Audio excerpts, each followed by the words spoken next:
հետաձգվել։ Քիչ անց այստեղ կլինի նաև Հայաստանի Հանրապետության 7-րդ նախագահ Սերժ Սարգսյանը իր փաստաբանների հետ եւ պատասխանեն մեր հարցերին։ Շարունակեք հետևել Live News-ի ուղիղ եթերին։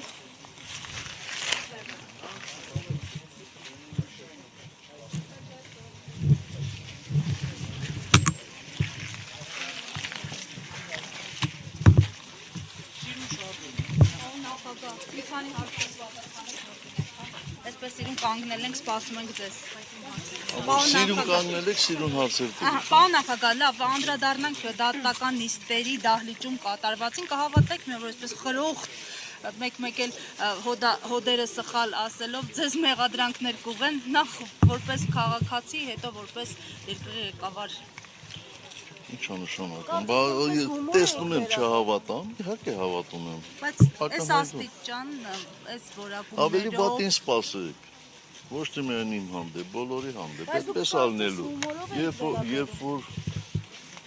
դատախազը իրեն համարում է իշխանության մաս, էլ ինչ եք սպասում, շատ ավելի վատ ալնելու։ Պարոն Սարգսյան, այս դատախազերը նաև ուրիշներ, երկար տարիներ, որ աշխատել են քրթական մարմինների դատախազությունում, նաև ձեր ժամանակ են աշխատել, ինչպիսի որակ է եղել ձեր ժամանակ դատախազությունում, որովհետև կա նաև այն ժամանակ ես հիշում եմ, որ նաև ձեզ էին մեղադրում դատավորներին թեկուզ պատվերներ տալու մեջ, քաղաքական բանտարկյալներ ասում էին կա երկրում։ Կարծում եմ դուք ինչ-որ հավասարության նշան եք դնում, փորձում դնել, բայց դա ձեզ չի հաջողում, որովհետև դուք չեք կարող մի օրինակ բերել, որ ինձ ասեին պատվեր տալու մեջ։ Չկա այդպիսի բան, չկար։ Պարոն նախագահ, հունվարի 28-ին ուղղված ձեր ուղերձում հանրությանը եւ հայոց բանակի օրվա առթիվ նշել եք, որ մեր գոյության գրավականը հայոց բանակն է, այսօր այդ գոյության գրավականը փոխում են, բանաձևը փոխում են, ասում են արտաքին միջազգային երաշխավորները պիտի դառնան։ Հիմա այդ երաշխավորը կարող է դառնալ օրինակ թրիփը, ինչին ուզում են հավատացնել մեզ։ Գիտեք, ինձ համար դժվար է միանշանակ պատասխան տալ, որովհետև չգիտեմ, թե տրիպը ինչ է միջև վերջ։ Ինչ է, դուք ինչ եք հասկացել մինչ այս պահը։ Ես հլա ոչ մի բան չեմ հասկացել։ Հասկացել եմ, որ ադրբեջանցիները դրան անվանում են Միջանցք, թուրքերը դրան անվանում են Միջանցք, Հայաստանի հանրության մի մասը անվանում է Միջանցք, իսկ իշխանությունները համարում են անվտանգության երաշխիք, չգիտեմ, կամ երաշխավոր, կամ խաչմերուկ, կամ ինչ-որ բաներ հնարած, բայց ինչպես հայտնի է, իրանց ասածները մի շաբաթ հետո փոխվեն, մի ամիս հետո փոխվեն, 2 ամիս հետո բոլորովին հակառակը կլինի, շատ պարզ է, այսինքն իրանց ասածով չեն կարող։ Բայց ռիսկեր տեսնում եք, դուք օրինակ այս թրիփի, ինչպես տեսնում են շատ օրինակ մասնագետներ։ Երբ որ փաստաթուղթը տեսնենք, թե ինչ կարգավիճակ ունի, այն ժամանակ ես կասեմ, ռիսկեր տեսնում եմ, թե չեմ տեսնում։ Լավ, արդեն շատ ծանրացանք այս բաները։ Որ խաղաղություն կլինի։ Բավարար է այդ փաստաթուղթը ասել, որ խաղաղություն կլինի կամ արդեն բերել են խաղաղություն։ Իսկ հայկական բանակը չթողեցին, որ խաղաղության երաշխավոր լինի, այդ փաստաթուղթը ինչ խաղաղության երաշխավոր կարող է լինել։ Ես հետևյալն եմ ասում, տնտեսական հարաբերությունները, ցանկացած տնտեսական գործունեություն կարող է ինչ-որ չափով նպաստել խաղաղությանը, բայց խաղաղության երաշխիք երբեք չի կարող լինել։ Խաղաղության երաշխիք կարող է լինել միայն ու միայն այն կառույցները, ովքեր դրա վրա ազդելու ունակություն ունեն մեծ։ Պարոն նախագահ, երկրորդ նախագահ Ռոբերտ Քոչարյանը ասուլիսում իր տված նշեց, որ 2026 թվականի հերթական ընտրությունները ըստ էության առանձնահատուկ են լինելու ի տարբերություն 2021 թվականի։ Դուք ինչ հույսեր ունեք 2026 թվականի հերթական ընտրություններից եւ արդյոք սպասում եք, որ այդ ընտրություններով հնարավոր է գլոբալ փոփոխություններ իրականացնել։ Դեռևս ինձ համար շուտ է դատական տալու 26 թվականի ընտրությունները։ Բայց մի քանի ամիս է մնացել եւ նախընտրական շրջան է։ Մի քանի ամիսը մեզ համար կար ժամանակ չի, որովհետև մենք բոլոր շրջաններում, Երևանի բոլոր համայնքներում ունենք գրասենյակներ, ունենք կառույցներ, Նրանք ովքեր չունեն այդ գրասենյակներն ու կառույցները, իհարկե պետք է իրենց գործը կատարեն, բայց մեզ ներքաշել այդ հիմա ինչ-որ այդ մարաֆոնի մեջ մենք չենք ուզում ներքաշվել։ Բայց քննարկել եք տարբերակը այլ ուժերի հետ միասնական դաշինքով մասնակցել ընտրությունների։ Ոչ, չենք քննարկել։ Պարոն նախագահ, Հնարավոր էլ չեք համարում։ Կարծում եմ, որ չէ։ Պարոն նախագահ, ես ներողություն եմ խնդրում, քանի որ դատական նիստը սկսվում էր, շտապում էինք դատական նիստին, ըստ էության իմ հարցի կիսատ մնաց։ Դրդապատճառներ առանց դրդապատճառի ըստ էության պարոն Կուկանը դուք նշեցիք, որ ինքնասպան չէ լինի, դրդապատճառ պետք է լիներ, որ ինքը գնար այդ քայլին։ Ձեր թույլտվությամբ ես մի վարկած, որը տևական ժամանակ այս տարիների ընթացքում շրջանառվում է, ասում էին պարոն Կուտոյանը գնաց այդ քայլին, որովհետև նա կամ պետք է Սերժ Սարգսյանի դեմ ցուցմունք տար, կամ հայտնվեր բանտում։ Իսկ ինքը նախընտրեց ուղղակի ինքնասպան լինել։ Ոչ Սերժ Սարգսյանի դեմ ցուցմունք տար, ոչ էլ հայտնվեր բանտում։ Մեծ հանգարքով դեպի ձեր անձը ես խնդրում եմ այդպիսի բաներ չտարածել։ Այդ ասում են։ Գիտեք, չէ, հայտնի անեկդոտը այդ ասելու մասին։ Դուք էլ ասեք։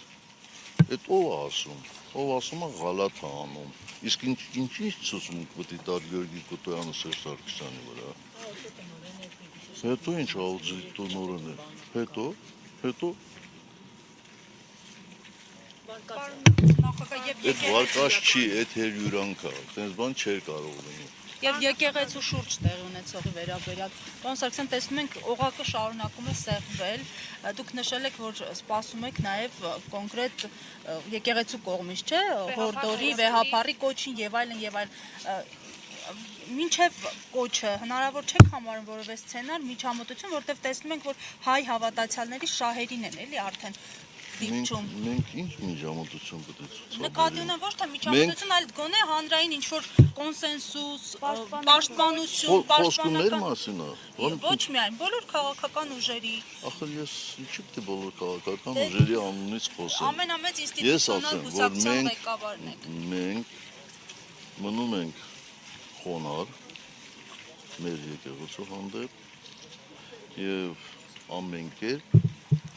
ունալու ենք հավատարիմ մեր գաղափարներին։ Եկեղեցին կարծում եմ ունի բոլոր հնարավորությունները իր կարծիքը ասելու, տարածելու։ Բացի դրանից ունի բոլոր հնարավորությունները ներքին կանոնակարգով կարգի դրելու այն մարդկանց, ովքեր եկեղեցու սպասավորները մեծամասնության կարծիքով խախտում են օրենքներ։ Այդ ներքին կանոնակարգերը բերել են դատարաններ աշխարհիկ գործերի հետ Փազանի կալանքի Այսինքն եկեղեցի իր ներքին կանոնակարգով չղեկավարում ու ղեկավարվի։ Լավ, հիմա ինչ եք ուզում։ Մենք էլ ենք այդ հարցնում էլի։ Ունեք ավտոմատ, այո, վերցնենք գնանք։ Նիկոլ Փաշինյանի գործողություններում հանցակազմ տեսնում եք թե ոչ, շատերը կարծում են, որ Փաշինյանը գործակալ է, եթե գործակալ էր, ապա երբ որ իշխանության եք, ինչու չէիք կարողացել այդ վտանգը կանխել, ինչու չէիք կարողացել վտանգը չեզոքացնել։ Ախր դուք այնպեսի հարցեր եք տալիս, որ պատշաճ չի։ Եթեներով սկսում եք,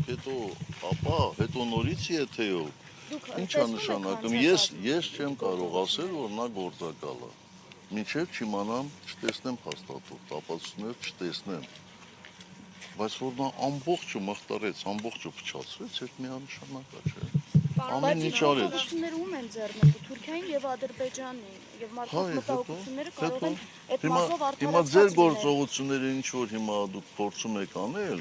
ընդդիմությանը ձեռնարկու, հա։ Դուք փորձում եք պրովոկացիայի ենթարկել։ Բայց այդպես եք անում, եթե ապայո միշտ այդպես է։ Հասկանում եք, այդ չի նշանակում, էլի որ ես ոնց ասեմ, թուրքական գործակալը, եթե ձեռից տակ փաստաթուղթ չկա։ Պարոն Ոնց նախագահ, ասեմ։ Իսկ հանցակազմ պարունակումը թե չէ, սահմանադրությունը վերից վար Այո, տապալվում է, այո, հանցակազմ ես- պարունակումը թե չէ գործողությունները։ Ես հանցական պարունակելու մասին չեմ կարող ասել, բայց կարող եմ ասել բազմաթիվ խախտումների մասին եւ սահմանադրության եւ Հայաստանի Հանրապետության օրենքների։ Հիմա դուք բնորոշեք, դա հանցական կա, դավաճանություն կա, գործակալի մասնակցություն կա թե չէ, ինքն էր որոշ։ Պարոն նախագահ, ձեր գործի հետ կապված ասեցիք Եռաբլուր անունը, այսպես կարծես թե հատուկ է շեշտվում։ Տեսնում եք ինչ-որ միտում հատուկ շեշտելու։ Բա հատուկ է շեշտում, մի հատ նայեք, տեսեք իշխանական լրատվամիջոցները ինչպես էին այս գործը ներկայացնում։ Այնտեղ Իսակովի պողոտա չկար, ամբողջը Եռաբլուր։ Տեսեք ՀՄԵԿ-ը ինչպես էր ներկայացրել, իշխանական լրատվամիջոցները ինչպես են ներկայացնում, ակնհայտ չի։ Բայց հիմնական հուզական վիճակի վրա ազդելու համար պարոն նախագահ։ Հուզական վիճակի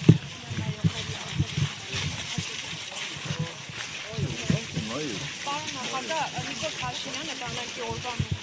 գործում անդրադարձել է քաղաքին, նշելով, որ ըստ էության խոչընդոտ է հանդիսացել, որպեսզի միջազգային գործընկերները Հայաստանի Հանրապետությանը զենք վաճառեն։ Ձեր ղեկավարման տարիներին երբևէ ՀԱՊԿ-ը խոչընդոտ հանդիսացել է, որպեսզի Ոչ, մենք ՀԱՊԿ-ի անդամ երկրներից ենք սպառազինություններ գնել եւ ստացել, մենք արևմտյան երկրներից ենք սպառազինություններ գնել եւ ստացել, մենք ոնց ասեմ, Չինաստանից եւ այլ երկրներից ենք սպառազինություններ գնել, դա մեր վատ բարողին ինչ-որ բան խանգարում է, էլի։ Մտավախություն է եղել, որ դրանք կտեղակայվեն Հայաստանի Հանրապետության սուվերեն տարածքում։ Այդ գործընթացի չիմացության արդյունք, որովհետև ցանկացած երկրում, ապա այդպիսի հավաստիացում տալիս է ի տեսքով։ Հետո մինչև ասում փիվը մենք այդ զենքերը չէինք օգտագործում ինքնապաշտպանության համար։ Չէինք տանում Արցախ։ Այսինքն չիմացության արդյունք է ինչ-որ ինք խոսմապոսն ենք Պարոն նախագահ, Նիկոլ Փաշինյանը այս ընտրությունների ունի շանսեր ընտրվելու։ Չգիտեմ, հլա շուտ է դրա մասին խոսում։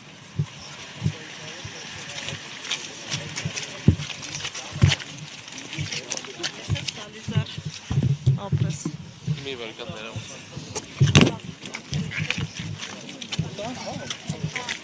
Ուրա, երեխա կեսերը